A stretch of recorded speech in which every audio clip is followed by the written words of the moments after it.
വളരെ വൈകിയാണ് ഇപ്പോൾ ഫയർഫോഴ്സിന്റെ മറ്റൊരു എഞ്ചിൻ ഒരു ഫയർഫോഴ്സ് യൂണിറ്റ് ഇപ്പോൾ അവിടെ എത്തിയിരിക്കുന്നത്. ഏതാണ്ട് അരമണിക്കൂർ സമയം 24ന്റെ യൂണിറ്റ് വന്ന അതേ വഴിയിലൂടെ ഫയർഫോഴ്സ് വാഹനങ്ങൾക്കും വരാൻ കഴിയുന്നതാണ് എന്നതാണ് സലിം മാലിക് നേരത്തെ നമ്മളോട് പറഞ്ഞ വിവരം. അങ്ങനെയാണെങ്കിൽ ഫയർഫോഴ്സിന്റെ ഈ യൂണിറ്റ് ഇവിടെ എത്തുമ്പോൾ ഏതാണ്ട് 40 മിനിറ്റ് വൈകിയിട്ടുണ്ട്. ഒരു 40 മിനിറ്റ് മുൻപേ എത്തിയിരുന്നെങ്കിൽ തീ ഇത്രയധികം പടരില്ലായിരുന്നു എന്നും നമുക്ക് മനസ്സിലാക്കാൻ കഴിയും. അവിടുത്തെ തൊഴിലാളികൾ ടാങ്കറിൽ കൊണ്ടെത്തിച്ച വെള്ളം തലച്ചുമടായി എത്തിച്ചാണ് അവർ ഇപ്പോൾ തീ അണയ്ക്കാൻ വേണ്ടിയുള്ള തീവ്ര ശ്രമത്തിൽ ഏർപ്പെട്ടിരുന്നത്.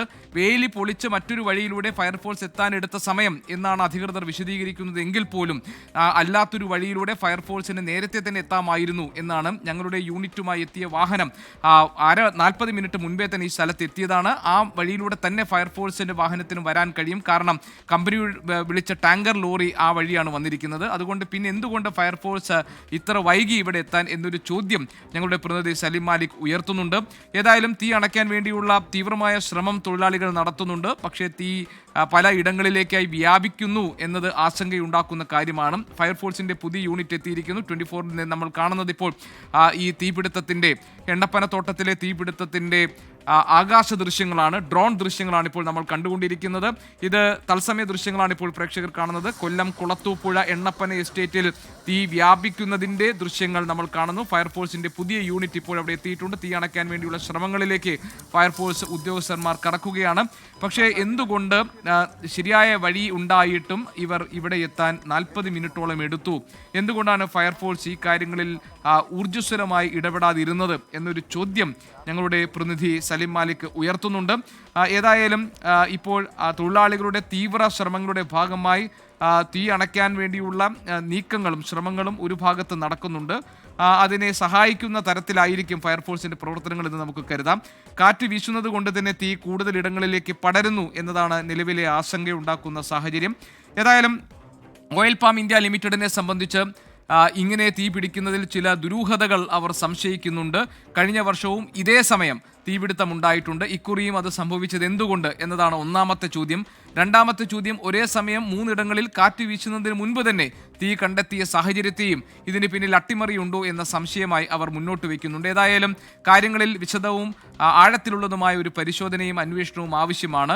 എണ്ണപ്പന തോട്ടത്തിനിടയിൽ കുറുന്തോട്ടി കച്ചവടം ഉണ്ടായിരുന്നു, കൃഷി ഉണ്ടായിരുന്നുവെന്നും അതുമായി ബന്ധപ്പെട്ട് തൊഴിലാളികളും മാനേജ്മെന്റും തമ്മിൽ ചില പ്രശ്നങ്ങൾ ഉടലെടുത്തിരുന്നു എന്നുമുള്ള സൂചനകൾ അവിടെ നിന്ന് ലഭിക്കുന്നുണ്ട്. പക്ഷേ ഈ കാര്യങ്ങൾ ഇതാണോ തീപിടുത്തവുമായി ബന്ധപ്പെട്ട് ഏതെങ്കിലും തരത്തിൽ ചേർന്ന് നിൽക്കുന്നതാണോ ഈ സംഭവങ്ങൾ എന്നത് പരിശോധിക്കപ്പെടേണ്ടതാണ്. ഏതായാലും കുളത്തുപുഴയിൽ തീ പടരുന്നത് തുടരുന്ന സാഹചര്യത്തിൽ വളരെ പെട്ടെന്ന് അണയ്ക്കാൻ വേണ്ടിയുള്ള തീവ്രമായ ശ്രമങ്ങൾ തുടരേണ്ടതുണ്ട്. അതിലേക്കാണ് ഇപ്പോൾ ഫയർഫോഴ്സിന്റെ പുതിയ യൂണിറ്റ് എത്തി തീ അണയ്ക്കാനുള്ള ശ്രമങ്ങൾ ഇപ്പോൾ ഫയർമെൻ നടത്തിക്കൊണ്ടിരിക്കുന്നത്. നമുക്ക് സലിം മാലിക്കിന്റെ റിപ്പോർട്ടിലേക്ക് ഒരിക്കൽ കൂടി പോകാം. സലീം, 40 മിനിറ്റ് കഴിഞ്ഞാണ് ഫയർഫോഴ്സ് എത്തിയിരിക്കുന്നത്. അതിന്റെ കാര്യകാരണങ്ങൾ പിന്നീട് വിശദീകരിക്കേണ്ടതാണ്.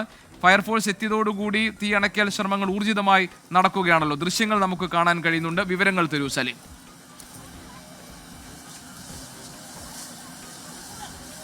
ഗോപി, ഉറപ്പായും നിർണായകമായ 40 മിനിറ്റ് അവർ വൈകി. പക്ഷേ അതിനെക്കുറിച്ചുള്ള വിവാദങ്ങളോ അതല്ലെങ്കിൽ അതിനെക്കുറിച്ചുള്ള സംസാരങ്ങൾക്കോ ഉള്ള സമയമല്ല ഇത്. എത്രയും വേഗത്തിൽ തന്നെ അത് കൂടുതൽ ഈ സ്ഥലങ്ങളിലേക്ക് പടരാതിരിക്കാനുള്ള ശ്രമമാണ് നടത്തുന്നത്. ആ ഉദ്യോഗസ്ഥർ ഇപ്പോൾ അതുമായി ബന്ധപ്പെട്ട ശ്രമങ്ങളിലേക്ക് കടക്കുകയാണ്. വളരെ വേഗത്തിൽ തന്നെ അവർ ഇപ്പോൾ തീ അണയ്ക്കുന്നുണ്ട്. ഫയർഫോഴ്സ് എത്തിയത് കൊണ്ട് തന്നെ, അതായത് നേരത്തെ ഒരു ബക്കറ്റിൽ ചുമന്നു കൊണ്ടുപോയി ഒഴിക്കുന്ന അത്രയും ബുദ്ധിമുട്ടല്ല എന്നുള്ളത് കൊണ്ട് തന്നെ എത്രയും വേഗത്തിൽ ഇവിടേക്ക് തീ നിയന്ത്രണ വിധേയമാക്കാൻ കഴിയും. ഫയർഫോഴ്സ് എത്തിയതിന് പിന്നാലെ തീ നിയന്ത്രണ വിധേയമാക്കാൻ കഴിയും എന്നുള്ളൊരു പ്രതീക്ഷയിലാണ് നമ്മളുള്ളത്. കാരണം ഇപ്പോൾ അവർ ഈ താഴെ ഭാഗത്ത്, അതായത് ഇപ്പോൾ തീ പടരുന്നത് ഒരു താഴെ നിന്നൊരു കുന്നിലേക്ക് മുകളിലേക്കാണ് തീ പടരുന്നത്. അതിന്റെ ഒരു താഴ്ഭാഗത്താണ് ഇപ്പോൾ ഫയർഫോഴ്സ് ഈ തീ അണയ്ക്കാനുള്ള ശ്രമം നടത്തുന്നത്. അതിന്റെ ദൃശ്യങ്ങളാണ് നമ്മൾ കാണുന്നത്. അതിനോടൊപ്പം തന്നെ ആ ഫയർഫോഴ്സ് ദൃശ്യങ്ങൾക്കൊപ്പം തന്നെ നമുക്ക് മുകളിൽ ആ തൊഴിലാളികൾ ഇപ്പോഴും ഫയർഫോഴ്സ് എത്തിയിട്ട് പോലും നിർത്താത്ത തൊഴിലാളികളുടെ ശ്രമം, നമ്മൾ അവരെയാണ് അത്ര കണ്ട് അനുമോദിക്കുന്നത്. കാരണം അവർ തുടക്കം മുതൽ കാണിച്ച ആ ഒരു ജാഗ്രതയും ഇടപെടലും ഉണ്ട്. ഇപ്പോൾ മുകളിൽ വീണ്ടും തീ പിടിക്കുന്നുണ്ട്. അവിടേക്ക് കൂടി ഫയർഫോഴ്സ് എത്തി ഇപ്പോൾ ഈ താഴത്തേക്കുള്ള ഈ പൈപ്പിന്റെ നീളം ഇവർ കൂട്ടുകയാണ്. കൂട്ടി മുകളിലേക്ക് കൂടി എത്തിച്ച് വളരെ വേഗത്തിൽ തന്നെ ആ തീ അണയ്ക്കാൻ കഴിയും എന്നുള്ള പ്രതീക്ഷയിലാണ് നമ്മൾ ഉള്ളത്. നിലവിൽ താഴ്ഭാഗത്ത് നിന്ന് തീ അണച്ചു തുടങ്ങിയിരിക്കുകയാണ്. ആശങ്കപ്പെടേണ്ട ഒരു സാഹചര്യമില്ല. വളരെ വേഗത്തിൽ തന്നെ ഇത് അണയ്ക്കാൻ കഴിയും എന്നുള്ളൊരു നിലയിലേക്ക് കാര്യങ്ങൾ പോകുന്നോ എന്ന് അറിയേണ്ടതുണ്ട്. ഇപ്പോ ഒറ്റ യൂണിറ്റ് ഫയർഫോഴ്സിലെ നമുക്ക് ഇവിടെ ഉള്ളൂ. ഇപ്പോൾ ഒരു യൂണിറ്റ് ഇപ്പോൾ ഇവിടെ ഉള്ളൂ. അപ്പുറത്തൊരു യൂണിറ്റ് വന്നിട്ടുണ്ട്. അറിയിച്ചിട്ടുണ്ട്. നമ്മൾ ഫയർഫോഴ്സിലെ ഉദ്യോഗസ്ഥരെ എല്ലാം വിളിച്ചറിയിച്ചു. അവർ കൂടുതൽ ഫോഴ്സ് വരാം എന്നുള്ളതിനെ അറിയിച്ചിട്ടുണ്ട്. പോലീസിനെ അറിയിച്ചിട്ടുണ്ട്. പോലീസിന്റെ ഫോഴ്സും എല്ലാം വന്നുകൊണ്ട് ഇത് എത്രയും പെട്ടെന്ന് ഇത് നിയന്ത്രണ വിധേയമാക്കാനുള്ള ശ്രമം നടത്താമെന്നാണ് അവർ ഉറപ്പ് വന്നിരിക്കുന്നത്. നമുക്കിപ്പോ ഈ താഴെ നിന്ന് മുകളിലും കത്തിപ്പെടുകയാണ്. അപ്പൊ അതുകൂടി അണയ്ക്കാൻ കഴിയും. കഴിയും.